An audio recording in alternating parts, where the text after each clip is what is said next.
یہ مسجد ہے، یہ پاکستان کی عوام چاہتی ہے، یہ کاموں کی میں استقبال کیا گیا ہے آج ناموس رسالت مارچ کا، یہ شہداء کی گاڑیوں پر پھول برسائے جا رہے ہیں، یہ پاکستانی قوم چاہتی ہے کمینے اس ملک سے نکل جا ذلیل۔ بابا جی نے فرمایا سرکاری سطح پر ان کو جواب دیا جائے، ان کے ضمیر پر دبا کیا جائے، اپنا ضمیر واپس بلایا جائے۔ لیکن یہ تو وہ کر سکتا نا جو غیرت مند ہو، جو غیرت مند ہو، لیکن حکومت نے بجائے اس کے ضمیر نکالتے،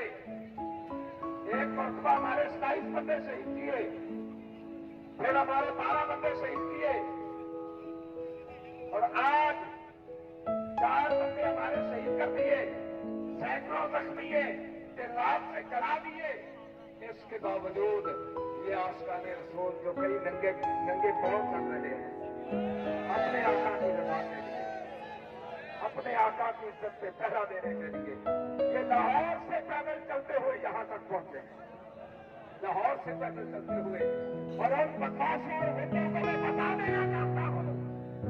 کہ ہمارے ٹیکسوں سے پڑھ کے ہمیں پہ گولیاں برساتے ہو، بس اس ظلم کا دور ختم ہونا چاہتا ہے، اب گولی نہیں چلے گی، اب گولی نہیں چلے گی، اور یہ کارواں انشاءاللہ والعزیز چلتا رہے گا، یہ کارواں چلتا رہے گا، یہ بدعہد حکومت، یہ جھوٹی حکومت، یہ فلانی حکومت، یہ چکرباز حکومت،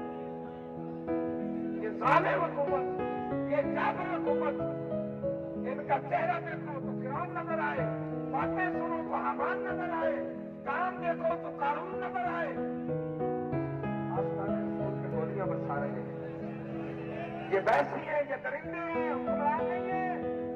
اور رہتے لوگوں پر جن کے پاس نہ کوئی سودا ہے نہ کوئی بندہ ہے، کوئی چیز بھی ان کے پاس نہیں ہے، اس کے باوجود ان پہ گولیاں برسائی گئی۔